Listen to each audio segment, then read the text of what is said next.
Hi, I'm Jess. And I'm Matt. And I can't believe you haven't seen My Best Friend's Wedding. Is this the part where we're supposed to start singing in a lobster crab restaurant? We're not in a lobster crab restaurant.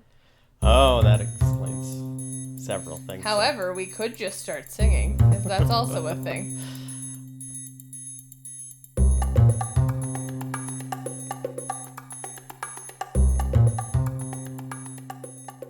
So welcome to the second episode of I Can't Believe You Haven't Watched or Seen. Seen. I can't believe you haven't seen. I don't remember. We're still really new at this. We're figuring it out. Yeah, so we're doing My Best Friend's Wedding, which is a movie that I have not seen, that my wife has. And watched religiously in the early 2000s. So you didn't watch it when it came out, but you watched it more a few years afterwards? Well, when it came out, I was 9. So... I mean, that doesn't necessarily mean anything. To be fair, full disclosure, at 9 years old, Jess wasn't watching a lot of romantic comedies. I'm shocked. You've met my mom. That's fair. Yeah, so this movie was released on June 20th, 1997. It was directed by Australian director P.J. Hogan, who the other most well-known film that he's directed is another wedding-based movie, Muriel's Wedding. And, fun sidebar, Confessions of a Shopaholic. Right. I knew that when I was looking it up, but I forgot. Mm-hmm. Huh. He's got a type, apparently. Seems to be. It stars Julia Roberts, Dermot Mulroney, Cameron Diaz, and Rupert Everett. I should have looked this up before. I think this was one of Rupert Everett's first big, more like American/international roles. If it wasn't, it certainly was the one that made him much more of a household name. Same with Cameron Diaz as well. And the version that we watched was actually on demand through our cable provider, because we still pay for that, apparently. And it's actually quite hard to find on Blu-ray. When I looked it up, I was like, oh, I feel like this is out of print. Huh. Don't know why. I feel it important to note here that Rupert Everett's, this is probably the role that broke him, more into the mainstream consciousness in North America. It earned him his second BAFTA nomination and his first Golden Globe. However, his first one that was probably, there's others in here, but the one that sticks out to me is 1996's Dunstan Checks In. Wow. Thank you. Podcast over. We don't need to talk about anything else. Thanks for coming to our TED Talk. Poor Dunstan did not make the cultural impact that they probably thought he might. To? Yeah, well, Rupert made a good choice after Dunstan. Yeah, anyway, so because I'm the one that hasn't seen this, I guess I'll give you a chance to sort of introduce when you have seen the movie, how often you've seen the movie, and then I'll start. When I've watched it a bunch. The end. It's one of the things that I really appreciate about this is that it's at the height of Julia Roberts being America's sweetheart, right? Right. So, obviously she started well before 1997, but this is kind of like prime rom-com Julia Roberts versus some of the other acting choices she's made, and she's had a long and storied career and the ability to make those interesting acting choices versus just the you are now a rom-com. And right. The fact that she managed to not get kind of suckered into that rom-com only thing that a lot of 90s actresses did was always interesting to me. But this is primo Julia Roberts in rom-coms. Right. I also just really loved, I think I latched onto it, and we'll talk about themes. There's some themes in this movie that I latched onto early.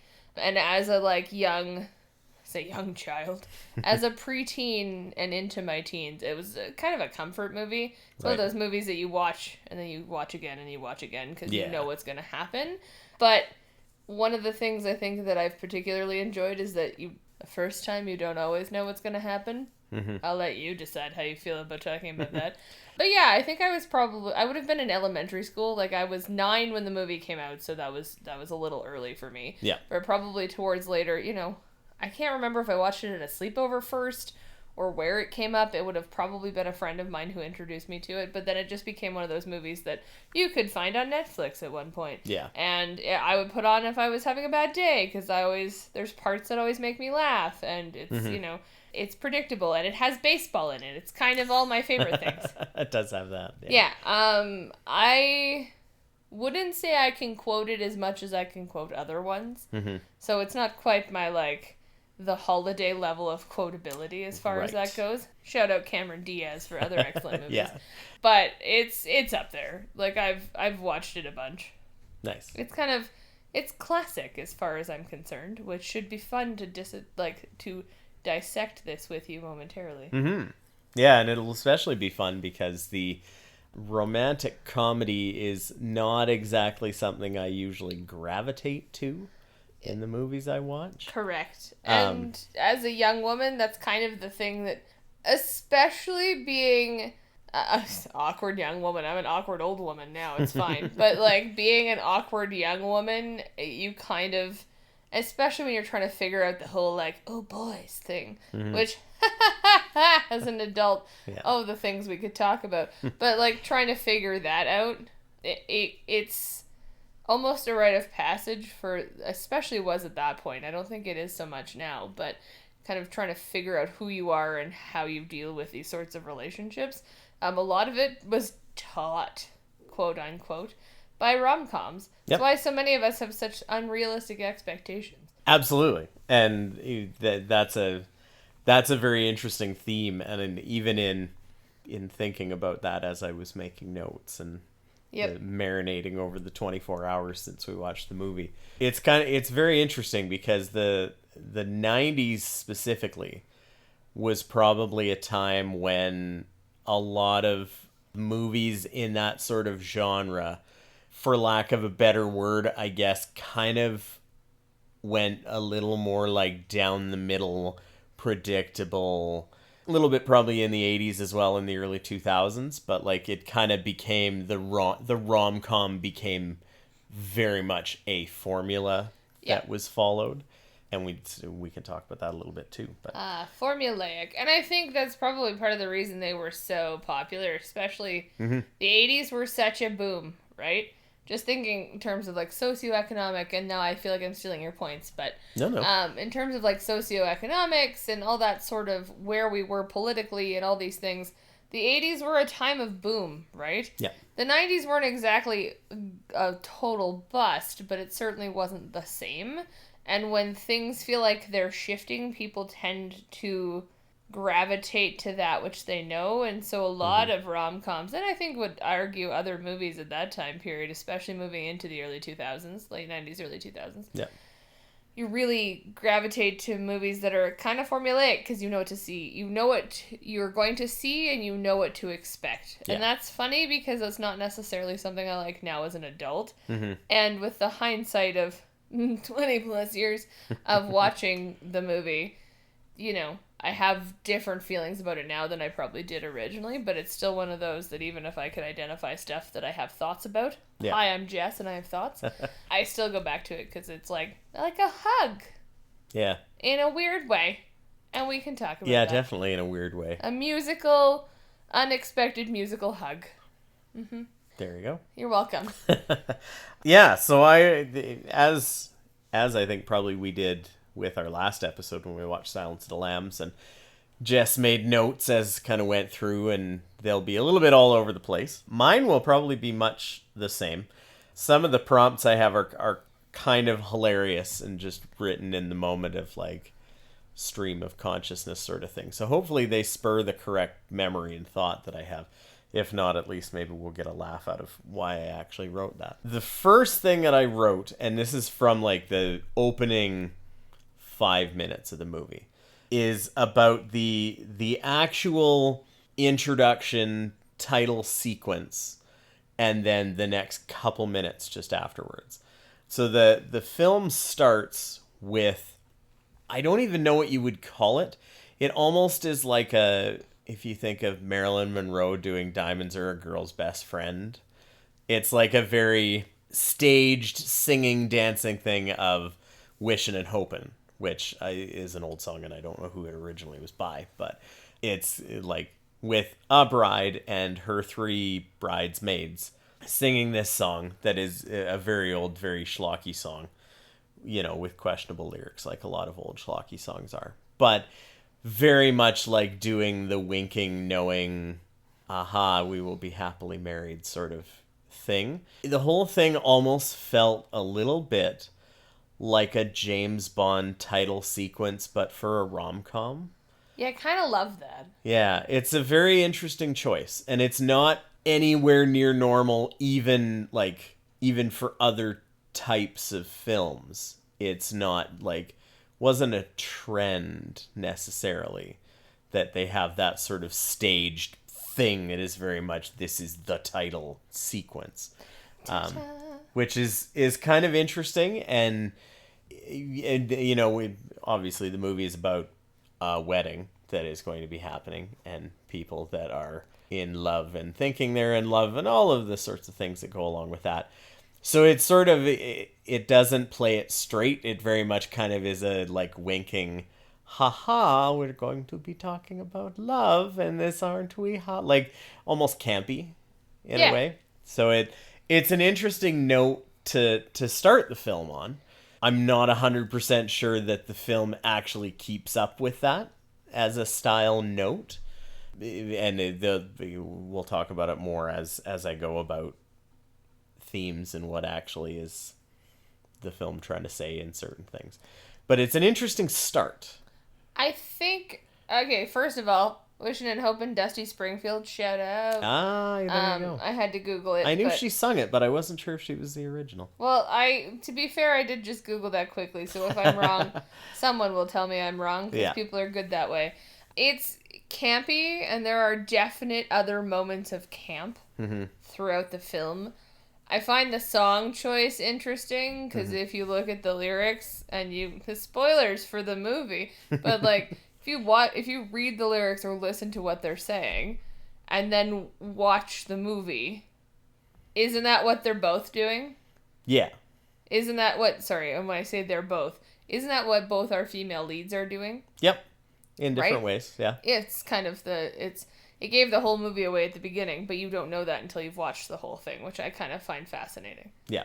Yeah, and it's a little bit of there's also definitely some lines about not necessarily having your own feminine free will sort of thing to it. It's just it's a bit of the 50s housewife thing of, no, just wish and hope and get married to the man, and then your life will be complete. Well, that's how it worked for me, so. Yeah. Complete now. When we started dating, I was unemployed. You really messed that up. I don't know what you're talking about. We got married. Life's complete. Yeah, and I think it also lends itself, in a way it sort of sets up other lobster dance time moments. I will let you decide when you want to dive into that. But I also think it sets up Kimmy and her family in a way. Mm-hmm. If you think about that sort of... There's a really... I don't want to say too much without you. It's a really interesting juxtaposition in terms of what it means to be female. And I won't go any further because I want your thoughts before I give mine. There you go. To keep that thought going with the opening bit of it, then as immediately after this opening title sequence happens, it goes into a busy restaurant in the kitchen in the back of the house with frantic action. Clearly it's a slammed restaurant and the chef is barking out orders and wanting a plate that's for a very important person that's on a ticket. And they get this plate ready and they bring it out and they bring it to the table, and they bring it to Julia Roberts' character, who somewhere in the buzz it's mentioned that is, this is going for a critic. That's why they're very important. And so they take the plate to her. She has one bite of the steak that's on there. Everybody, the waiter and the kitchen staff that are looking through the round glass hole, the porthole, super stereotypical, and they're all waiting for her to chew. And then what's she gonna say? and she says like a few words, and that's it. And that's all we ever see of her be a food critic. I guess that's all you do is just exclaim 5 or 6 words out loud after taking one bite, and that's it. Now, to be fair, and I definitely said that, shout out Letterkenny to their particular way, she doesn't just say the words. She says, "I will write." Oh, yeah. So, I just want to pick on your point, because I mean that way. We don't really see any of the other characters working either, but there's a lot of discussion about jobs. Mm-hmm. Like, an absurd amount of discussion about jobs, and one of the key points of the movie is about jobs. Right. But you don't really see anybody else doing it either. So, and a potentially similar point, Michael's character, like Dermot Mulroney's character, Michael's, he's a sports writer. Mm-hmm. But all he talks about is having to travel to see games, right? There's not really... Right. And I think the thing that kind of stuck out to me is that wasn't a very well developed characteristic, and I think it could have been.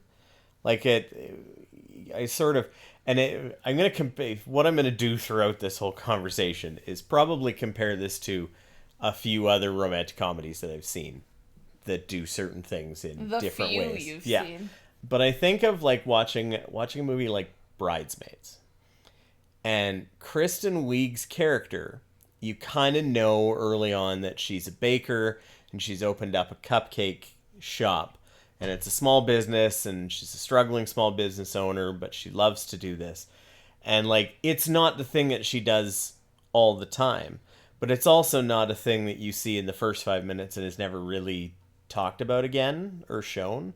Like, they take the time to weave some story through there and some bits with her character about why she's doing that, or in her case her bakery fails and she's having to start over and figure it out, and that's kind of what it's a mirror for what her character goes through. I kind of feel like it was a bit of a missed opportunity to have maybe at least something like, well, if she's a food critic and she doesn't find love, or she hasn't been in a meaningful relationship since the one she was in with Michael, maybe there's a reason for that. Let's weave. It does again. It's just something that could be. Well, I'm a food critic. I'm used to going out all the time. I'm used to having to be harsh, and that's why I don't get into positive relationships or what. Like just something, because it's kind of not really ever mentioned again, and I just thought it was a bit of a wasted opportunity. See, I find that really fascinating because I think I have a bit of a different spin. Mm-hmm. She's the only female we see with a job. Kimmy doesn't have a job. Kimmy's mom doesn't have a job. There is no other female lead. The two sisters, the twin cousins, are about as useful as a knife in a gunfight. Debutante something or other. Debutante sisters who lick the statue of David made out of ice. So, on the one hand, yeah, I can see what you're saying. On the flip side of that, I find it fascinating that Jules is the only one we see working. Mm-hmm. And that is a central tenet of things for Kimmy as well. But she's the only one, like, I read that more as they set it up as Jules is the only woman who wants to work here. Or not wants to, that's maybe unfair. Jules is the only one who's shown working. Mm-hmm. And that is kind of a core feature of who she is. And I think they kind of set...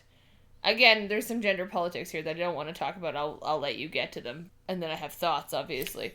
But that feeds more into my reading of the rest of the movie based on that more than they didn't show it the rest of the movie. And I get it. I also don't think I don't think Jules' revelation about why she's not in a relationship is specifically tied to I'm so hard because I'm a food critic. I don't know that that's necessarily and that's me projecting onto that totally. I just sort of feel like it was something that was weaved through Dermot Mulroney's character story, as much of a POS as he is, and even through Kimmy's story. Even though she doesn't work, she still has. Well, she's a student. She's going to architecture school. She's from a rich family that owns a baseball team, and she's getting married and is going to drop all of that because she wants to, like, I feel like Kimmy's character has more development than Jules, which is interesting to me. Is that the point? Maybe, but it also felt a little kind of hollow at times. Like, it just, that there was other things that they were concerned about doing that didn't quite ring as well, I guess, for me. But, fair enough. Yeah. That's what I mean. I don't want to give away too many of my thoughts, but it's the point that Jules's character is her editor and her job. Mm-hmm. And that's kind of it, right? Does she find where does she find herself at the end? Anyway, that's fine. We'll come back to it. But yeah, the one thing I did find interesting about it too is that in that early scene where they're in the restaurant, that when they're waiting for her to eat the food, there is a little bit of that like stylized carryover from that intro to be like, oh yeah, this was kind of kitschy, and now it's the really kitschy. Oh, we're gonna look through. Oh, we're gonna wait and hold our breath, and then she says a word and there. Oh, okay, and then it goes to normal. So I almost thought it like, oh, is this gonna be a little more like that, like almost exaggerated, like a musical in a lot of ways, which I was like, okay, that note is happening, and this is a note I have a little later on, but this might segue quite well into this. It spoiler alert, it didn't keep up that tone the whole way. And the note I have is just a question. What is the tone of this film? Because it's always funny to watch movies that are, popular movies in different times that are going for bigger audiences or trying to reach a lot of people. A lot of times they will try and shoot for appealing to the most amount of people, because that's that's what the idea is, to get the audience, more of the audience involved. And there's parts in the movie that are like the opening and like the part in the restaurant, including the thing we've alluded to a few times, the random breaking out in Dionne Warwick singing in the restaurant with the crab-handed wait staff. Did you not want to say a little prayer, babe? That was a very interesting choice. It was very funny because it kind of started happening, and I had this flash of remembering when I was a kid as to like, oh yeah, this song got kind of popular again in the 90s, and I was like, right, it was because of this movie. I hadn't seen it, so it didn't really register. And the whole thing comes about because it's also probably the like moment that Rupert Everett's character is best known for in that film, which is the, gay best friend that flies out to help her get some cojones and tell Michael that she actually loves him. And instead she says, oh, this is my fiance, and digging herself a deeper hole. And so they end up at dinner with Jules, or with Kimmy's family that they've kind of been meeting, and everybody's been getting along.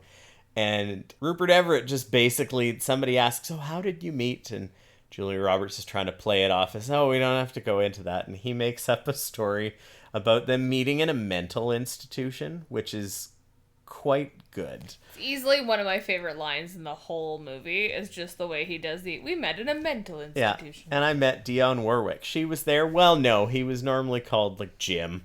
Just kind of flying by the seat of his pants. Clearly knowing that, like, Jules he's like, no, I'm just going to embarrass you now because you don't have a backbone. So you're in this now, so I'm going to make up this story. And then starts singing Say a Little Prayer for You as part of the whole thing.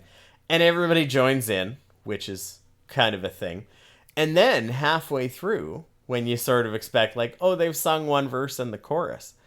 And then it keeps going. And the waiter jumps onto the piano.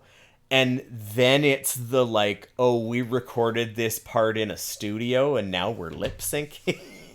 Like it's one of those moments in like a musical where you go from it kind of being the sing-songy ta-ta-ta, and then it's just glitzy produced, like, oh, right, this was recorded off-site and now we're lip syncing.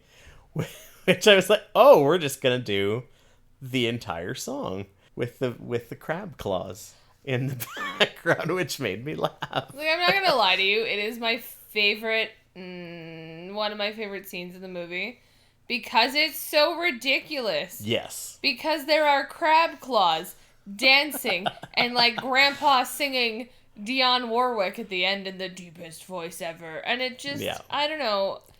Yeah, what's the tone? Who fucking knows? Yeah. But it's great. Well, and then it's not the only musical moment. Nope. Because near the end of the movie, when the titular wedding is happening or being prepared for, Julia Roberts and Dermot Mulroney kind of go away because he's now going to try and maybe call off the wedding, maybe not, because she has done all sorts of wonderful things like, get him fired from his job.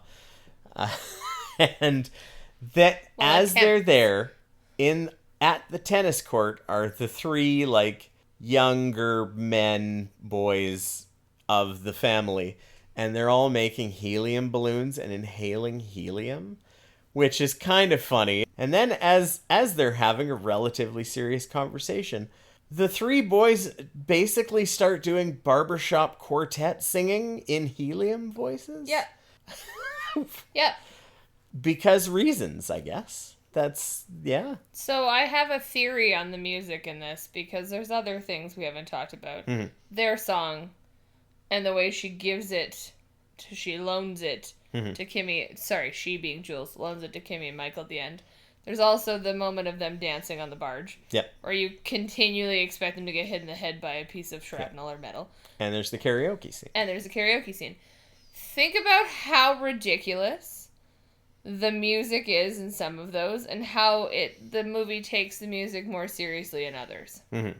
If you start to break it down with me, the time the music is the most ridiculous is when there's any hint that Jules and Michael might actually be in love with one another. Mm-hmm. Right? So, the moment in the bar where they're laughing together and all of a sudden Kimmy is singing karaoke.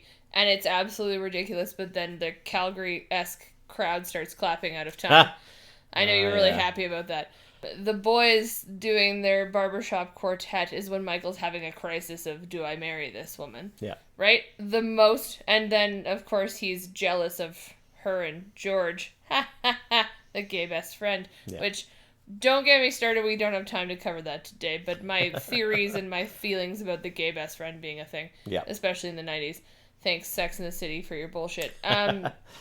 However, all of those moments where the movie starts to set up the it's gonna happen for these two characters, that's when the music is the most ridiculous. Yes, absolutely.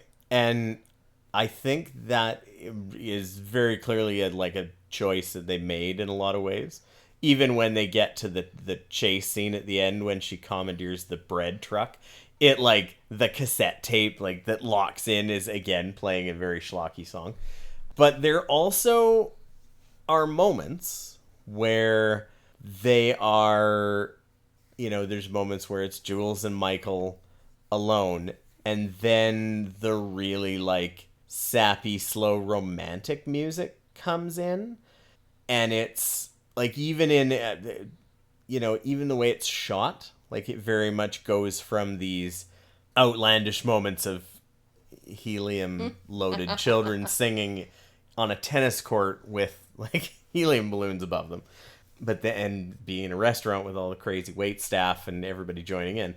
But then they also have the parts where it's oh, now this is serious. Now we mean it. And it kind of does these wild swings in tone that are very interesting and sometimes work really well and other times don't. One of the times that it actually did work really well, I thought, is nearish kind of in the last third of it, when Michael finds out that he's getting fired because Julia Roberts has sent a fake email from his potential to be father-in-law, asking that he be let go of his job so he can work for him at the Chicago White Sox. So she's fabricated this whole thing and gotten him fired to try and get back with him. Well, attempted to, yeah.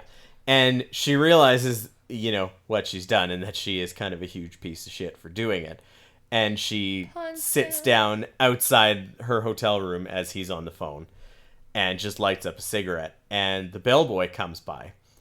And it's Paul Giamatti, for one, which I was just like, oh, hi, Paul Giamatti. Your nice face, to see you. your face at the surprise Paul Giamatti was worth me not telling you he was in this movie. I love it. It's great.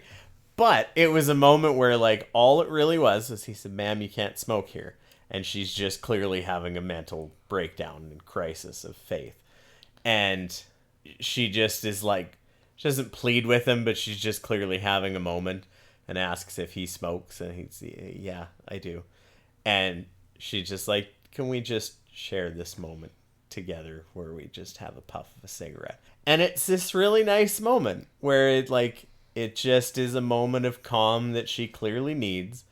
And it's just played with a very nice kind of like, okay, we're gonna move on from this. And like, that's the shift in tone where I think this is really, yeah, that works really well. And then some of the other ones where I'm just like, oh, well, by the time we already know that this is a bad idea, and she is telling him in the gazebo of the area he's going to be wed at that she loves him and that he should choose her, and then she kisses him. It's the same thing, and I'm just like, oh, this is a little, like, if she's already figured out this is a bad idea, but it's still the same tone and the same whatever as the, like, moments where she's realizing. I don't know, it was interesting how some of them were like, oh yeah, this is really nice. And some of them were like, okay. And I mean, fair. I think we just talked about the 90s and rom-coms being what you expect. Mm-hmm. And it's, again, giving away my thoughts here. I think part of the point is that it subverts those expectations. And it is jarring because it's supposed to be. That's my own take on it. I get what you're saying, and I don't necessarily disagree with you. I see, like, I can follow your thought train. Yeah. I don't necessarily disagree, but I think for me, especially now with the benefit of 20 years hindsight, it feels a little bit to me sometimes like it's actually a directorial choice to be jarring, not jarring. To be jarring because it's, you know, you kind of get that romantic music when she's, you know, it's a bad choice. We all know it's a bad choice. She's pretty sure it's a bad choice. George has been telling her it's a shitty choice and she should stop. But she's going to do it anyway. She's, by the way, the OG pick-me girl. That's all I have to say. But is the, like, you get that, like, romantic music. And then it...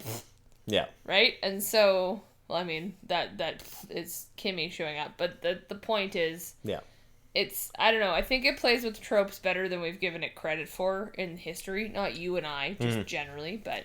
And I think there's a lot of that in some of the things with, you know, one of the other things I wrote down of gender roles. I was like, is this your next segue? Yeah, this is my next segue with... Ooh! The segue to gender roles, alive and well, as I put.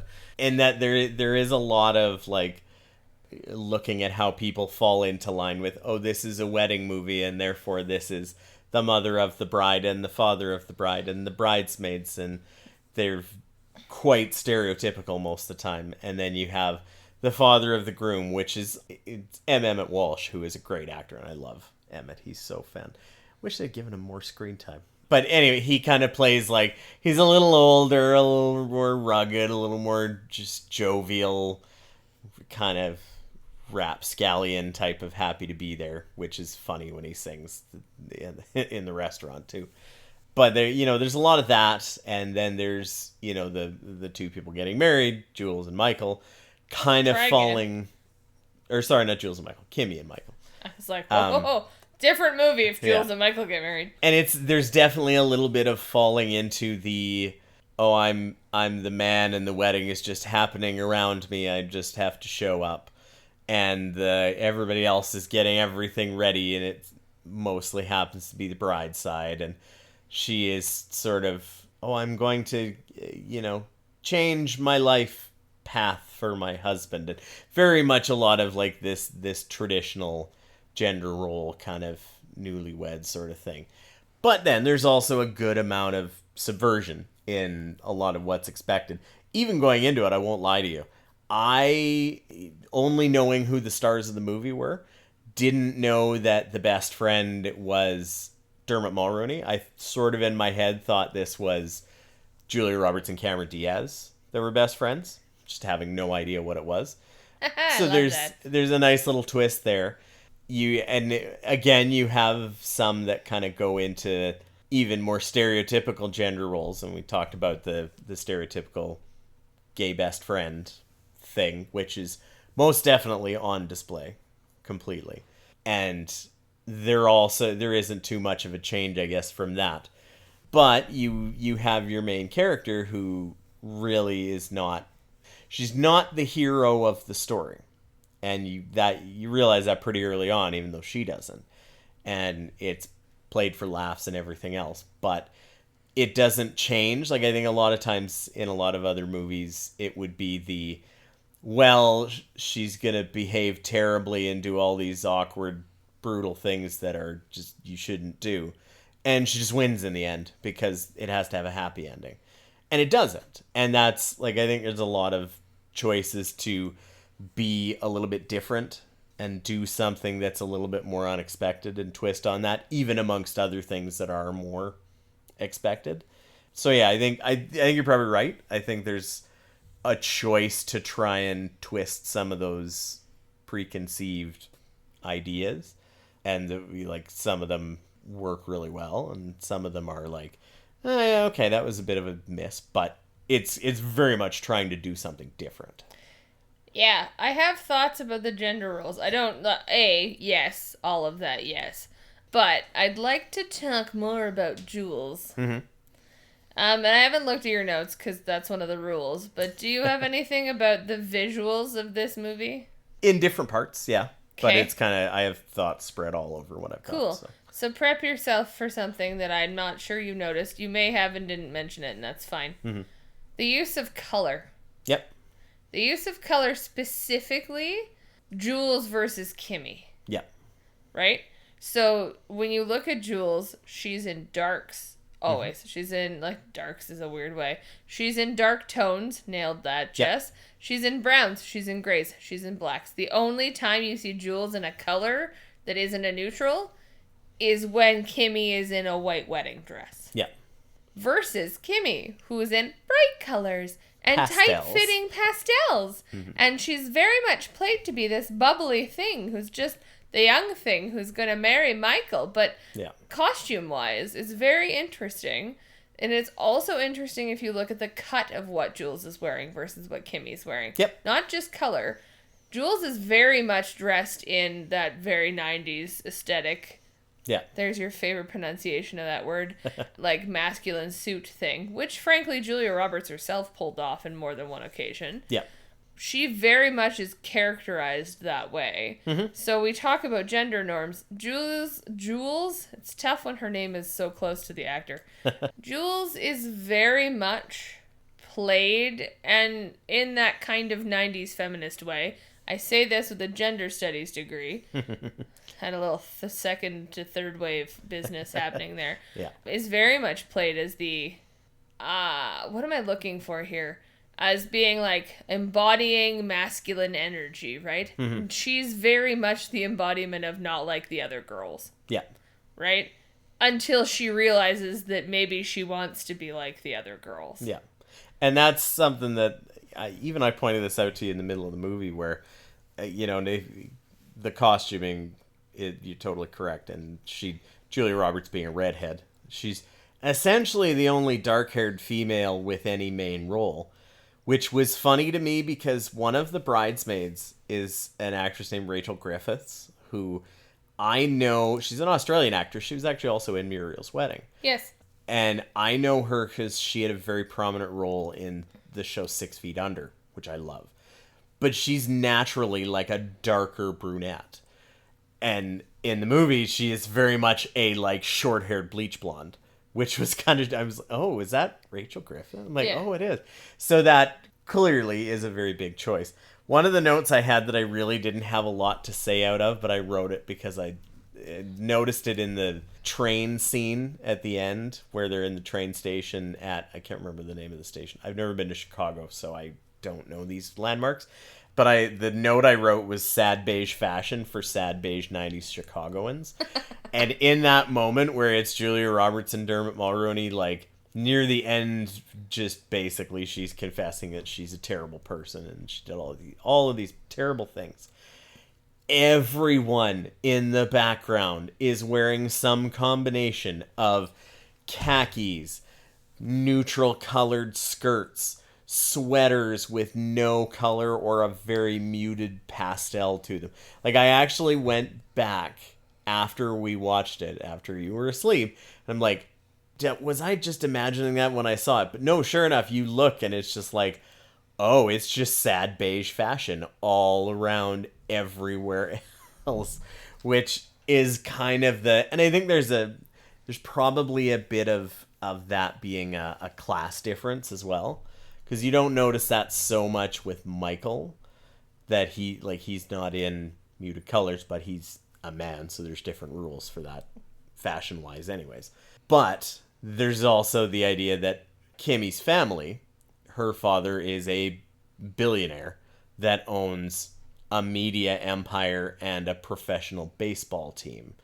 So I think also that delineates a bit of the upper class, middle class, even though Jules does something that ostensibly would probably put her pretty firmly in the upper middle class of some kind, having some clout in a restaurant and that kind of thing in New York. But yeah, between the costuming change, whether it's for delineating her as a different person, different personality from the other side of the tracks, or just that you're here and that's fine and you're more of a common person. This is the elite up here that dress in muted tones and very large fascinator hats. So many fascinator hats.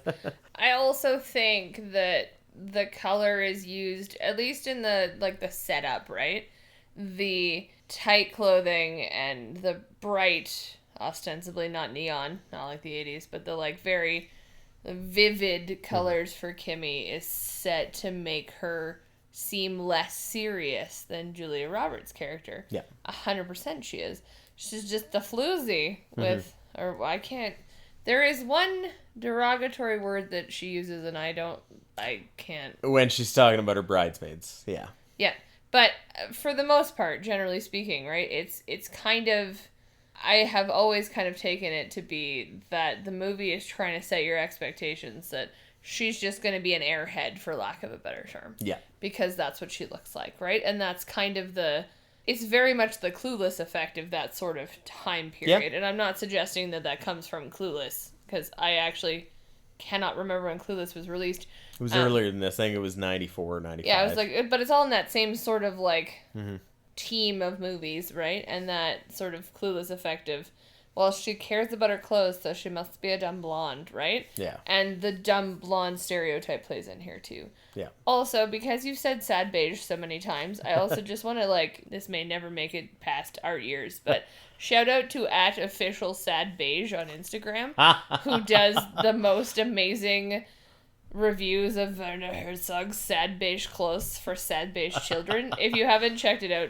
I highly recommend it. It makes me cry and laugh every time. And especially if you know who Werner Herzog is. But even if you don't, just go watch it for the ridiculous aesthetics that people have put their lives into Instagram. Yeah. Speaking of Kimmy and of Cameron Diaz. Yeah. My next note was, did every other Cameron Diaz movie just borrow character traits from this one? And I started going through a list not long into the movie where I'm just like, I have seen this before. And so I started to think, I'm like, okay. So it started with when they were picking Julia Roberts up from the airport. And Kimmy is the one that drove. And she is the one that is driving them from the airport. And she's driving like a maniac, for lack of a better term, erratically. And, I think early on it's kind of playing up the fact that, yes, she is 20 years old and rich and has a fast car and doesn't know how to drive. oh, young women and they're driving and they just not knowing the rules of the road. Like, so Women I was like, drivers. okay. But as soon as I saw that, I thought, that's Vanilla Sky as well, which came out 4 years later. I think 2001 Vanilla Sky was. I looked that up yesterday. I believe you are correct. So, yeah. And Cameron Diaz playing a very different kind of character in that one, but also has a very, very well-known scene where she is driving erratically and through the streets of London and gets them into an accident with erratic driving. And I just was like, all right, that's okay. That's the thing. Then there was the karaoke scene, which is, I haven't seen the movie. There's a scene where they go to a karaoke bar. Previously, Jules and Kimmy have had a bit of a talk, and Kimmy, mentioned something about he likes karaoke bars. What is that? And she's not a fan, clearly. So they go to one, and after this has been confided to Jules then literally just sets Kimmy up. Says, oh yeah, we're going to sing, and it's going to be Kimmy, and she's just like mortified. It's like, I don't know what I'm doing. They picked a song for her, which, who picks the Burt Bacharach version of I just don't know what to do with myself for karaoke? Somebody who hates the person they're trying to embarrass. Yeah, what a strange one. So Cameron Diaz gets up with the mic, sings it terribly on purpose. And not on purpose, but like her character is she's playing it up that she can't sing, so she's just tone deaf. And it goes from everybody sort of being to then just her owning it a little bit more and everybody going, yeah, give her. You sing your heart out. And everybody loves her and they're clapping along. And Michael just loves her even more, backfiring on Jules' plan to just be like, oh, look at how silly she is. She's been in movies where she has sung and purposefully not sung well. I think The Holiday has that trope in it, if I'm not mistaken. It does not. She doesn't sing badly. She has a dance party of one in The Holiday. That's the one. And she's just singing off key. And it's like... I mean, yeah, I suppose there is singing in that. I more settle into the jealousy screams. It's more of a scream than it is a sing. Yes. But it felt just the tone of it, because it's Cameron Diaz doing the I'm purposefully not singing well kind of thing. Yeah. So there was that. Then there was some bits that were very reminiscent of parts of There's Something About Mary. Specifically when she's in the elevator with Jules and she's talking. She's very bubbly and she's energetic and talking, and it's like, this is Mary from There's Something About Mary, that she just kind of keeps talking as things are happening. And so I now in my head, I'm like, and I know this movie wasn't her first big movie, because she was in The Mask several years before this. And then she was in My Best Friend's Wedding, and then it kind of dominoed into, like, she did a bunch of movies. I looked them up yesterday afterwards, because she did A Life Less Ordinary and Very Bad Things and Being John Malkovich and Any Given Sunday, and then eventually Shrek, and like all of these films that Cameron Diaz is really well known for. Vanilla Sky as well. So this was kind of that catapulted her into more stardom type of movie. And I just was like, did all these directors just be like, hey, remember that thing you did in My Best Friend's Wedding? Can you do that here too? Clearly it's not real, but I was just like, funny. Yeah, I mean, shout out to Cameron Diaz also for having a very interesting career. Mm-hmm. Because that's not always... Okay, let's not go too far down this rabbit hole.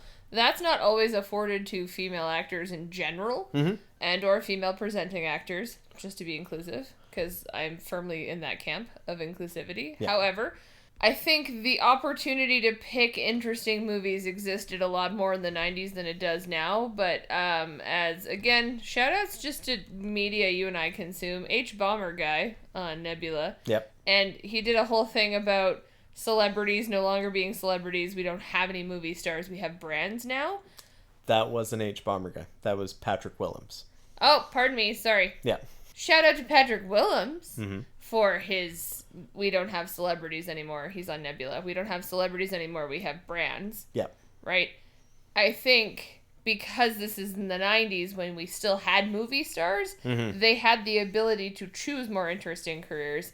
And now things have gotten a little sad, for lack of a better term. And that's true for women, too. Not across the board. There is opportunity now for more interesting things. I think we're starting to swing back. But there has been a, series of just, your options are sad, and you will be sad, or you will act too bad for you. So yeah, and that's kind of, that comes and goes in weird little waves. Like, in the 80s, there was not a lot of very good leading roles for female actresses at all. And then I think through part of the 90s it got a little bit better. Part of the 2000s it really wasn't good, and it kind of goes in a very interesting way. But yeah, Cameron Diaz is really good, has really good range that she probably doesn't get a lot of credit for as much as she should, because she's not, like I said, she went from this and being very young, like, even though her character in the movie's 20, she was not much older than that. Like, she might have been 22 or 23. 24, you got? I looked it up yesterday, 24 or 25, yeah. So, she was still really young. And then within 3 years of that, she had done not only, films doing something like that, like even A Life Less Ordinary, which is, not a reach for a character, but also being John Malkovich, which, needless to say, she really plays against her type in Being John Malkovich, and is great. And being in Vanilla Sky, which is sort of her type, but playing it in a bit of a more slightly psychotic kind of way. And also being in, like, Charlie's Angels eventually, and Shrek. It's, she's very big range as an Agreed. actor. Yeah. Before we get into, because I do want to spend some time talking about Julia Roberts' character. Yes. Before we do that, I want to talk about Michael, because I don't think this will be a long conversation, because my note is, wow, Michael's a huge piece of shit. Oh, it's funny you say that, because my notes are, and this is how I've always felt, is Michael is the embodiment of the literal worst, is what I've written here. Like, so I understand that you are doing a movie, and this is not Dermot Mulroney, this is writing the movie, everybody. You're doing a movie where the person in the title, the best friend, is a man. Ostensibly, he is the leading male role. And I don't know that he has any redeeming qualities whatsoever. Maybe he's a good sports writer. We don't really know. He attends a baseball game at one point. But, like, there isn't a lot of things that you can hang your hat on and say, oh, okay, he does this, or he's nice to puppies or something. Like, is he nice to puppies? Any time earlier, like, that he has interactions with Jules, he is quite familiar, like, too familiar in a lot of ways, which is, again, he's playing a type of dude that is the same type of dude that keeps Kate Winslet hanging on in The Holiday. It's that kind of trope. But then he also does things like barge in on her when she's changing during her dress fitting, and just not really caring and making a comment about, like, you look really good when you're naked, and has a stupid shit-eating grin and closes the door. Like, cool, bro. When you don't have your clothes on. God, Matthew. But, like, that's... Get it right. No. Okay. Listen, Michael sucks. Yes. And I have said this before, and, like, I will say it again, and I will likely say this again somewhere in the future when we watch another movie together where Dermot Mulroney is involved. Dermot Mulroney is, I'm sure, just a lovely man. Yeah. As a human, I'm sure he's great. He is always the asshole. Yeah. I have never seen a movie, or even a show, because he was on Friends, where he is the love interest without being, like, a hot garbage human. Yeah. And, like, Poor guy. Good job he can play the asshole so well, I guess. Well, there's other movies, and again, comparing other rom-coms of things to that.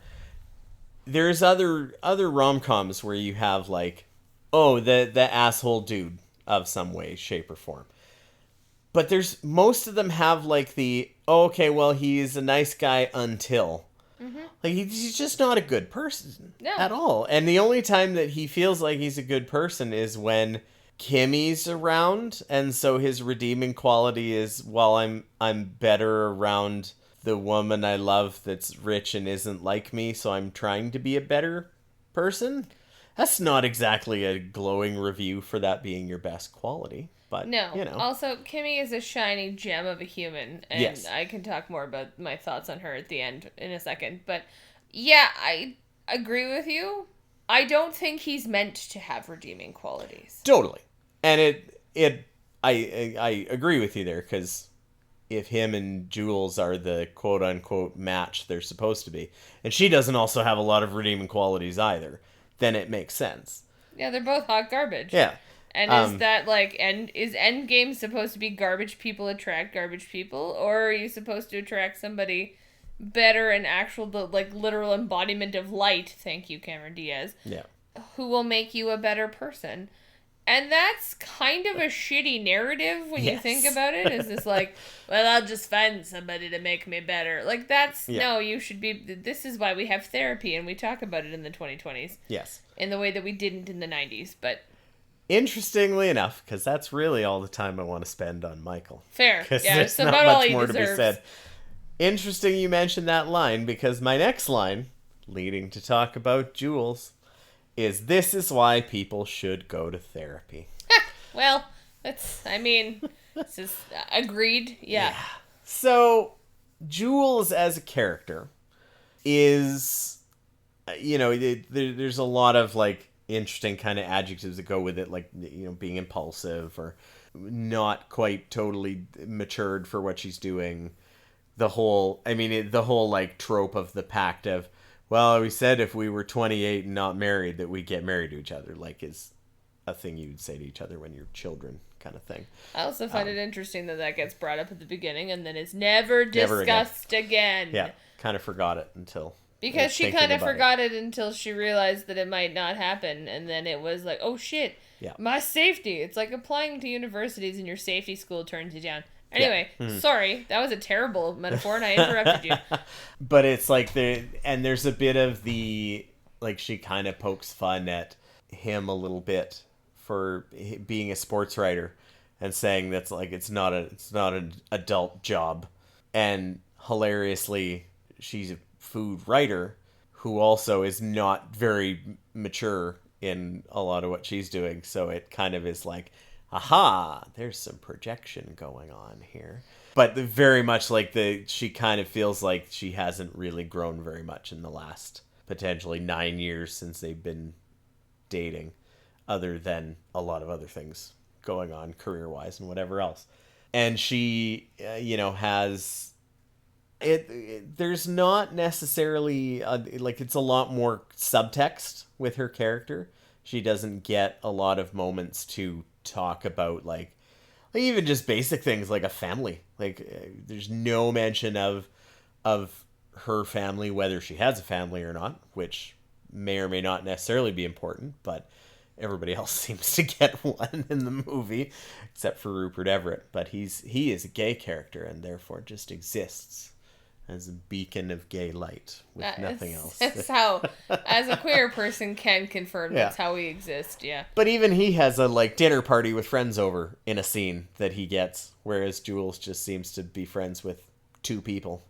Well, and because I've watched this times, Jules makes a comment somewhere in one of her rants about Michael, about how they've seen each other through everything, including the loss of lovers and parents. Mm-hmm. And I sometimes wonder if that's all you ever get about Jules's family. Yeah. Right? Maybe there is no mention because she doesn't have any. And I mean, I think it's also a conscious choice to not mention it because she's not human, right? She's just crappy. Mm-hmm. Which isn't true, obviously she's human, but yeah, I have some thoughts on gender politics play in really interestingly here, but... Mm-hmm. Well, and there's a lot of time, the characterization she does get is the time that's spent focusing on the fact that she, A, doesn't really even understand or can't get into a place where she is in love with somebody. Like her and Mike, she didn't let him hug her in public.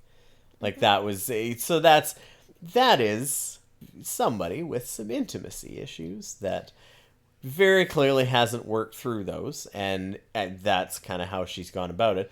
Even with Rupert Everett's character kind of get it, like, yes, you are the Stone Queen, and I need to be the one that tries to shove you over the cliff to do anything.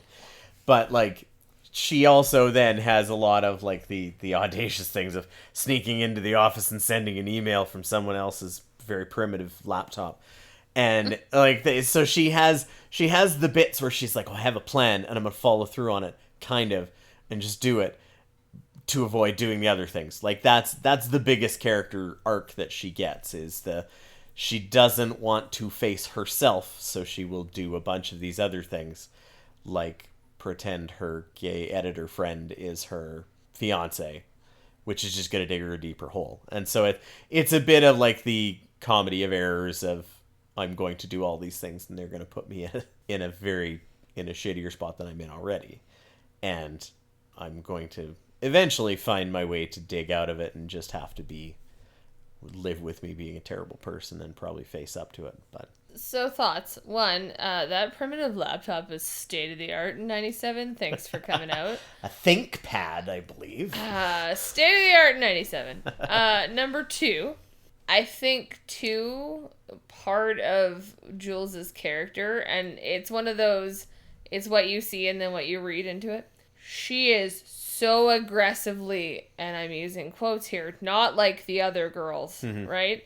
And she and Kimmy have that confrontation at some point where Kimmy talks about how she also thought she just wanted to have a career and do all these things, but then she found Michael and she loves him for reasons unknown because he's a shell of a human. But it's interesting to see, one, that Jules has spent so much time trying to separate herself from the stereotypical or the traditionally feminine things in her dress, in her hair, because she talks about that going wild and stuff, right? Mm-hmm. In her career choice, in the fact that she has no intimate relationships. All of those things are very... And even when we talk about... Because, baseball, my favorite sport. Shout out Blue Jays. When she goes to the Jays game, when she goes to the baseball game, it's the White Sox game in this movie, but we'll pretend... It's also she shows up, she brings beers to the guys, and she's joking. She's very much one of the guys. Yeah. And trying so very hard to be one of the guys, and that's the whole cool girl trope that we get from, things like Gone Girl and that sort of, more mainstream contemporary media. Yeah. Versus the 90s, which are 30 years ago. Let's not talk about it. But... it's very much that she's made that her whole personality. Yeah. And it's only when she realizes in very subtle ways that actually trying to be that person and trying to be one of the guys isn't actually who she is after all. Yeah. So it's the jarring thing, I think, for her to realize that she has more in common with Kimmy than she ever thought she would. Yep. Right? And two, and this is one of those fun questions that we don't necessarily need to answer, but how did men in 90s rom-coms act? Yeah. Were they not underhanded? Were they not career-focused? Like, I think Jules is really standing in for the male character here because Michael is useless. Yes. Yeah. And so I find it really fascinating that it's kind of turned that on its head. And people have talked to death about not like the other girls and being the cool girl and wanting to fit in. And I'm not going to dig that any further at this point, but... I think she's one of the OGs of that particular sort of set of tropes and or ideas. Yeah. And so the fact that she doesn't really have a lot of character development ostensibly, I think is outwardly perhaps not, but I think if you read the context you can see. Mm-hmm. And I just find it really fascinating when they have that confrontation. It's like, oh, we're actually more alike than we thought we were. Yeah.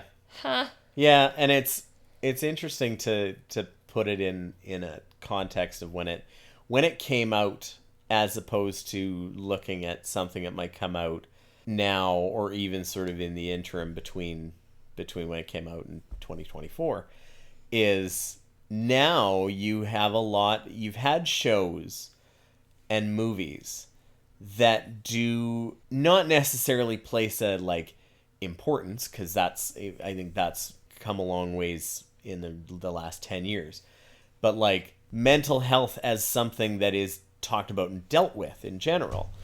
You now have not only that in real life, where there's a lot of stigmas that have been torn down about someone going through mental health struggles and getting help with it, but you also have seen it in, I was thinking about something like The Sopranos.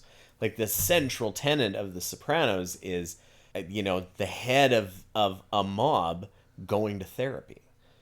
And you have shows like In Treatment that very much like were different people going to therapy. And you have couples therapy being something you see more often in movies as a trope. Whether it's realistic or mocked, it's still something that's like, hey, we're going to show this as just a thing that's part of everyday life. Which in 1997, it sure was not. No, it's true. And you'd have when you have a character arc where it's, oh, my character arc is I have all these problems and I'm not going to deal with it. That's a pretty legitimate, realistic character arc. Ew, am I actually Jules? No, except now I'm in therapy? Is that what happened? I don't think so. No, I just find that funny. Yeah. Yeah, also, lol, The Sopranos, and the whole, we were just discussing the mob wife aesthetic, so shout out Carmen Soprano. Edie Falco is the best. She's She pretty really great. is. And Lorraine Bracco. Lorraine Bracco, who is the therapist. Mm-hmm. She also is in Goodfellas and plays a mob wife in Goodfellas. Mob wife aesthetic, man. And the fact that she went from 1990 being the mob wife to, in the early 2000s, 10 years later, being the therapist to a mobster is like just a chef's kiss of a career arc for her. She's so good. Goodfellas is also one we should watch, even though that'll be like Get Out, because that's a genre that you probably are not super into. Generally, but that's okay. Yeah. Also, Jamie Lynn Sigler is phenomenal. That is all. Yes. She plays Meadow. Okay, yes. back on topic. My next note is, again, it's a very short one, and I kind of had a bunch of very disparate thoughts about it, and I don't know if it'll necessarily go anywhere. Is it as short as Michael is a terrible person? Shorter, actually. This note is just Chicago. So the movie takes place mostly in Chicago. Yeah. A little bit in New York, because that's where Jules is. And it's where her life is, and she flies out from New York to there. Even though you're told that it's in Chicago, and neither of us have ever been to Chicago. I'd like to go to Chicago one day. Put it on the list. Yeah. And you see a few things that remind you that it's Chicago, like the baseball game. They're in Comiskey, the old Comiskey Park, to watch the White Sox. And there's some landmarks that you see. The one I actually noticed is when they're on the barge going down the river. There's a very famous apartment complex, the rounded ones that is on Wilco's album cover for Yankee Hotel Foxtrot, and they're from Chicago. You would go Wilco. I know, but it's the kind of thing that when you see it and you see it again somewhere else, you go, oh, that's Chicago. I just, like, if you know, you know. And they also have little tiny things, like you see the Chicago city flag, which, again, I'm such a nerd for knowing this stuff, but, like, it's something that you see in certain cities that just becomes synonymous with that city. And so you kind of go like, oh, yeah, that's definitely Chicago, because you have the blue flag with the red stars. And I said, yeah, like I noticed that, but I don't. But it's very interesting, because most of the time when you think of a romantic comedy that is set where a wedding is taking place, it's not usually in a more kind of urban center like Chicago. If it is based in that, the wedding is usually like, oh, we're going out to the Hamptons, or we're going to, somewhere else for the wedding bit to happen. And this one is like they're in a park area somewhere in Chicago, which kind of doesn't really, it's not notable for being like a Chicago park. It's not like saying, oh, we're getting married in Central Park, so it's a synonymous New York thing, But it's kind of interesting, because the tone so much of the movie is of two people that don't really know what love is or how to do it, and then they're in this city that doesn't like, it's not a romantic city necessarily, or a romantic setting until you get to the wedding bit, which is then in a place that is like, oh, it's much more traditionally beautiful and set up in this lovely natural area. I hate to burst your bubble, but they don't get married in the park. And it's not a park. It's her parents' house. Sure. There you go. But that's the park area. Fair. Okay. I'm like, just they so don't we're name clear. it in the movie. Yeah. Yeah, but just so we're clear, it's her parents' property. So Yeah. it's less, I think, about being like, oh, it's a natural place, and more about being like, look, all the money we have. Money, money, money. Yeah. Yeah, I don't know. I feel like it's one of those movies that you could have probably lifted out of Chicago and put into another city. Probably. But what big city with a baseball team, ostensibly, would you have moved them to, right? I don't necessarily think it's like a, oh, it could be anywhere type of thing. I find it a really interesting choice because of the way the movie kind of goes of like Jules thinking, oh, this romance is wrong, and her not really being able to open up romantically, and the setting itself is not the kind of place where you would think like, oh, we're just going to meet in Bali and fall in love because it's so beautiful in here. Like it's very much a like, oh, okay, this is a place where neither of them are really familiar with the city, so it's treated like it's an unfamiliar city, which is kind of it does support a lot of the underlying kind of themes that are going with it, which I thought was a nice touch. And even the most quote unquote romantic moment between Jules and Michael is on a barge going through, I'm not sure the name of the river, I think it's just the Chicago River, and going under these bridges that are again very like modern, like they're not ornate architecture or anything that you would marvel at. It's just like, oh, a bunch of people on a tour of the Chicago River. It's not like you're on the Danube somewhere, or I mean, you just continue to think they're going to get pegged with some beams as that happens. I kept thinking does appear very close. Does feel like they're going to get hit in the head with a beam or two. Yeah, Chicago is a character insofar as the two main characters don't know it, versus the one he marries, who knows it very, very well. Yeah. Right? And so I think that's kind of the central tenet of that. But you're right, it doesn't take for granted that its audience knows Chicago. Yeah. In the way that had that been said in something like New York City, you just assume people like, he could have been the Yankees owner. Not really, but you know what I'm saying. And, could have been set in New York City. And you can assume that your audience knows things about New York City because so many movies are made about New York, because so many things are set in New York. The Friends is super big in the 90s, right? Yeah.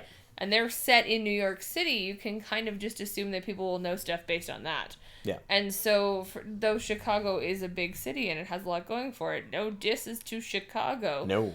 It's not, and they had the Bulls, again, the 90s, what a run. But, it's not a city that has the same sort of landmark recognition, probably, that others do, especially in a Canadian sort of context here, where, you and I can pick, I think, probably 3 or 4 cities that we're like, yeah, that absolutely is that. But if you ask us for other big cities in the States, we're like, yeah, that seems right. Yeah. You sort of, and I think a lot of things that you associate with certain cities are either things that you do see, which oftentimes are sports teams, for one. And it's one of the things I thought was really interesting with this case is that there's the connection there to owning the White Sox. It's very interesting because it's not the Cubs. And this is a bit, anybody that's not a sports person, this may not kind of register with them. But the Cubs at that point in time, and even now to a certain extent, despite them having won the World Series pretty recently, the Chicago Cubs are the lovable losers of sports and have been for literally almost a century in the United States. No, they're the team that everyone loves, and there's diehard fans in Chicago. But if you're in Chicago, you're a Cubs fan. You don't White Sox fans are just sort of the second team in Chicago in baseball, which is, and New York's a little different because they have the Yankees and the Mets, but the Yankees are very much, they're the inner city team, And then, like, we are from the Bronx Bombers. We have a reputation. And the Mets are kind of the, like, slightly away from the hard edge Bronx area. And they're like, no, we're in Queens. This is the, like, we're the counterculture to the Yankees. And so both of them have super diehard fan bases. And if they'd have gone in there saying the, like, oh yeah, he owns the Cubs, immediately there would have been some kind of a twinge in anybody that's a Cubs fan of automatically going, oh, well, I have to, Kimmy's family's the best. They own the Cubs. That's awesome. But if they own the White Sox, it's like, okay, they own the White Sox. Well, cool. And something you touched on earlier in terms of the, like, sad beige people and class differential. Kimmy's family clearly has a lot of money. The White Sox are famously team numero dos when you talk. What a terrible mix of languages. They are clearly team number 2, but they're also South Side. Mm-hmm. And the South Side of Chicago has a reputation for being lower middle class. Yeah. And high crime, and I, again, has a reputation, whether deserve it or not, and I don't think it is necessarily, but there's all the connotations that go with stuff like that too. So I don't know that this turned into a class warfare sort of conversation, but I just find that sort of interplay interesting. And yes, I find it fascinating he owns the White Sox and not the Cubs, because the Cubs are it's the Cubbies. Everybody loves the Cubbies. Yeah. Even those of us who don't love the Cubs love the Cubs. So yeah. And even in other movies that do reference real sports teams, it's always a funny little dynamic of who you represent in certain things. Because if you're a movie that your fandom of that team depends on you being more invested in the movie, versus something like the movie Major League, which is way more of a comedy. Way more of we can't take this team seriously because they're kind of a bunch of bums. It's in Cleveland. Because the Cleveland baseball team kind of doesn't have to be taken seriously. You have the kids movie, Angels in the Outfield. Well, the California Angels are there, and that's good because we can mock the Angels because they're not the Dodgers. Yes. And they're the newer team. Oh, that's fine. They're malleable. We can shape them into whatever image we want them to. Versus something where you are focused on the Yankees. And the only one I can think of is The Pride of the Yankees. The one about Lou Gehrig back in the 40s. And that one is no, it is the Yankees. That means something. We are a prestigious organization that stands for this and has staunch fan. So it wouldn't be you wouldn't take that and say oh, I'm making a basketball movie. If they were making a basketball movie, they probably wouldn't talk about the Chicago Bulls because they are so iconic and they are so this. They would be more oh, we're going to talk about the Indiana Pacers or the Sacramento Kings. Again, no shade to those teams. It's just they don't have the cultural cachet of a Chicago Bulls or an LA Lakers. Oh, yeah, or New York Yankees, which lull the New York Yankees take themselves so damn seriously. Yeah. Well, we must have our hair cut short. Yeah. I guess the last bit that I had in my notes and wanted to mention about is more to do with the kind of, I guess, most redeeming characters in the film, which interestingly are the two supporting leads, I guess you would say, in Cameron Diaz and Rupert Everett. In that they're kind of they are very much the moral compass in the movie. Yep. In different ways. Kimmy is very much the wide-eyed young person that is just kind of a good person and wants to do good things and sort of, even though they're very young and are still in university and discovering what they want to be, they're open to that. They don't have the jaded worldview that most of the other characters have. And they comment on that throughout. There's comments about how Kimmy is just, you can't not like her. And even Jules says that. She's I don't remember the exact wording, but she's I can't hate her. She's so freaking nice. That you can't, I want to break this marriage up, and I will break this marriage up, but she's so nice. I just can't, she wants to hate her and she can't. Mm-hmm. And even most of Kimmy's family is also like, nobody's is a dick.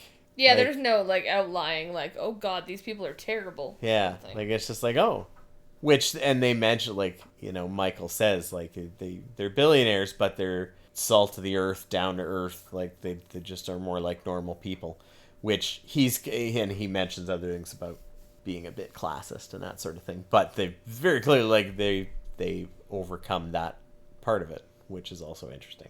Rupert Everett's character, on the other hand, is very much the, like, a bit of the all-knowing conscience that's always there for Jules, and she doesn't really pay attention to him until he either embarrasses her or kind of drops a truth bomb on her that she can't ignore. Yeah. Finally. I love actually, I think my favorite part of the movie is at the end when they're doing the kind of hilarious chase. After Jules kisses Michael inadvisably, and Kimmy sees them, and she runs away, and Michael runs after Kimmy, and Jules runs after Michael, so it's just a train of the three of them. And Kimmy and Michael get in different cars. Kimmy speeds away, and Michael goes after her, and Jules commandeers a bread truck, which is quite funny. And she gets on the phone on her very primitive cell phone with an antenna. Yeah, it's 1997. And calls, I don't remember Rupert Everett's character's name. George. Calls George and is giving him the frantic update that she is chasing him, and that she confessed her love and she kissed Michael, and he is very, like, he's in a book reading, which is kind of funny. And he has the line of, like, when you kissed Michael, did he kiss you back? And I think he thinks that's the moment where she's going to, like, have pause. Because he's just like, I've been saving this up, but now here we go. Did he kiss you back? And she just tosses it off. It's like, our lips were locked. Of course he did. Like, she's pushing it off. And then he gets upset with her and is like, listen, Kimmy ran away. Michael's chasing after her. You're chasing after him. Who's chasing after you? And that's the line where it kind of gives her the flip of the switch to be like, oh. And that's a really good line. Yeah. At a funny time to have it, but, like, that's the best line in the movie, is that, like, who's chasing you? And she realized, like, I'm the bad guy. I'm not the person that's going to win in this. And that's a very good line. And it's good that it comes from him, because he is very good character, but also is kind of 90% of the comedy in the movie. At least 90% of the best comedy. He's pretty great in the movie. And so it's kind of, like, I think it plays a little bit onto the gay best friend trope of them being the wisest person in the room. It does, but he's also clearly a good friend. Yes. And I think Kimmy is clearly, although has problems, and I have a few other thoughts here, but she's also a good person, right? Mm-hmm. And it's the two of them that make the others realize that they're behaving shitty. Yeah. Whether that makes Jules and Michael ultimately better people or not, we'll never know. Yeah. But a stolen bread truck, and you're right, that is my favorite line in the whole movie, is the who's chasing you. Yeah. And it's a good reminder that, because this is the other thing, right, is that constant trope of, like, we must be pursued as women. Mm-hmm. And that happens a lot in rom-coms. That there's nobody chasing her isn't a bad thing, necessarily. Yeah, she's the bad guy, but also you can live your life without being chased. Yeah. And that's okay. Mm-hmm. And yeah, George is an excellent friend, so yeah, good times. Yeah, and it's a nice little kind of reminder that it's not her story, which is funny because she is the leading actor in it. And she's ostensibly the title character, right? Well, my best friend's wedding. Yeah, yeah. But that's the idea, is that, like, you are the lead character, and this is not your story. Mm-hmm. And, you know, in the end, it's not like a big epiphany happy ending. But George shows up, which the timing and logistics of 1990s flights from New York to Chicago, I have a bone to pick with that. But, do you really? It was so much easier to get on a flight in the 90s. And get through security, probably. Probably, yeah. But there is also, and I looked this up today, as, again, I was formulating thoughts. Apparently, when they filmed the movie, they filmed a second ending that they tested with audiences. And it's where basically everything is kind of the same. And when Jules gets back to the wedding reception and the bride and groom have left and everybody else is just celebrating, she's just like kind of walks away and goes to sit by herself, just away from the party, and meets some random dude who is just a guest at the wedding that's someone, and they have a nice little encounter, and it's implied that, oh, the ending is going to be happy for Jules after all. And apparently it tested so badly with the screening audiences that they were just like, oh, okay, guess we're going with the other ending. And that is a good move, because if that was the way it happened, boy howdy, I would have some thoughts. I mean, I wouldn't love this movie as much as I do if it had ended with, and now everyone lives happily ever after, because it subverted that. And it's not to suggest that Jules maybe won't live happily ever after somewhere down the line, but it's not her story. This is not her time. Yep. Right? Mm-hmm. How are you doing on your notes? I've kind of run the gamut of my notes. Okay. So if you have something you want to bring up. Well, more please just do. When we talk about favorite things, because obviously my favorite line is the being chased. One of the scenes that I'm surprised you didn't bring up, because you are the king of close shots and talking about the actual editing of a movie. Mm-hmm. And you mentioned our good friend, the surprise Paul Giamatti. In the scene that immediately follows that, where she falls in the door because he opens it. Yeah. And she's got the wedding ring on her finger because she slipped it on there and she can't get it off. I find it endlessly fascinating that they are never in the same shot until after the ring is removed. So it cuts Jules's face, Michael's face. Jules's face, Michael's face. You never see their two faces together when you could have. They're not so far apart that you couldn't. Yeah. But the editing of that scene I find really fascinating, because until the ring is removed, their faces are not in the same scene. Her hand appears briefly on his side when he has to lick the ring off, which we are not talking about. That's where I thought the you phallic were going. imagery and I have issues with, and we won't talk about that. And I knew that's what you thought. But I find the scene, that sort of editing is really fascinating to me. So there's that. The other thing that I really love is the first time George appears, he's fighting with a mannequin somehow, because he has tries to set that mannequin back up, and then it falls when over. he appears in Chicago. The first time? Sorry, when he appears as far as Michael is concerned. And Michael's being fitted for his wedding suit 3 days before his wedding. And when he first meets George, he's in a half of a jacket because his arm falls off. Yeah. His arm, the suit of his jacket arm, not his actual arm. So we talked a lot about color and stuff and costuming with the girls, but that was also endlessly fascinating to me. Jules wears a lot of sunglasses too, which I find fascinating. One very awkward pair. I mean, it was the 90s. Hush up. Yeah. And at one point when she's going to do the confrontation, she's wearing both. Yeah. She has one in her hair and one on her face. And what does that do to obfuscate your gaze? That's a thought for after. Yeah. The other things that I always find fascinating in this one, and I made 2 notes because things that make me happy, is we talked about gender politics and Kimmy and Jules' relationship. I think will never be okay necessarily, but it will tenuously exist, because I don't know that Jules and Michael stay friends after this. I don't think they do, if I had my own opinions. But 2 things with Kimmy. One is that there's that whole bathroom scene where you expect it to be a cat fight, and then it's not a cat fight. Love that. Subvert those tropes. Final thoughts. We've talked about how this is not Jules' story, right? And there's a lot of, because one of the gender politics that we didn't really touch on, but we should have maybe, is that Kimmy is expected to give up her whole life to follow the illustrious sports writing career of her husband. Yeah. And that she's not really sure she wants to do that. She'd like to finish school and get a degree because she's in architecture school. Yeah. We never get a resolution on what happens with Kimmy's life. Yeah.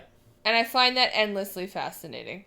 Did we actually subvert anything, or did Kimmy just revert back to, this is what you do, it's the 90s, and now I get married, and it's super secretly also the 50s. Mm-hmm. So that's my, like, closing remarks. Yeah. We don't ever really know, and I find that fascinating.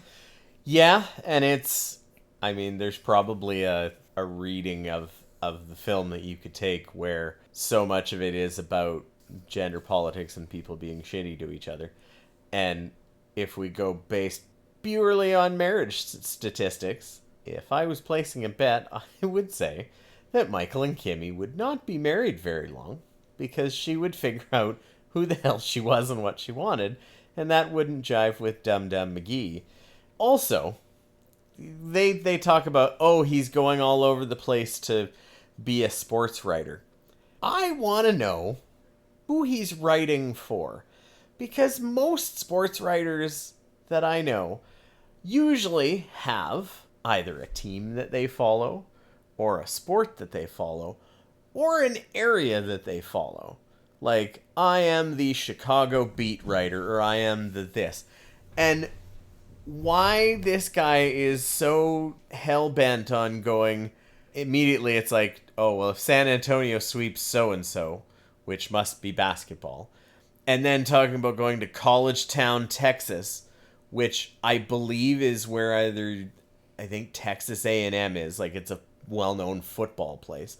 What publication is he writing for that he is going all over and doesn't have a home anywhere, just wanders through the wind? Come on, Michael, it's Chicago. If you're that good of a writer, somebody will hire you to be a Chicago sports writer.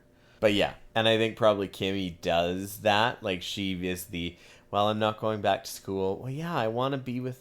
She's very much, I think, naive in the, I want to be with my husband, and I want to go where my husband goes, and I will be happy with my husband. And she's probably not going to be in the long run. And if the movie had kept going, or if there was a second, my best friend's second wedding, then maybe we would figure it out.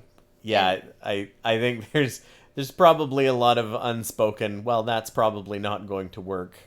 Well, if it was my best friend's second wedding, do you think Kimmy and Jules are the best friends at that point? Anyway, that's a fun rabbit hole to go down. I think my favorite arc of the whole movie is that Kimmy is the song from the beginning. Kimmy is the opening sequence. Mm-hmm. She is the centerpiece of this entire thing. Yeah. Not just because she's the bride in the 90s dress. And not because they both peace out in the middle of their reception, which you and I both find incredibly strange, but was a custom at some point. That was weird. Because you and I stayed right to the bitter end of our wedding. Everybody else... We shut it down. Everybody else was gone, and we were just waiting for our Uber. So, yeah, I find it endlessly fascinating to me, and I think perhaps is the thing, right, is a younger Jess thought she was Jules. Mm-hmm.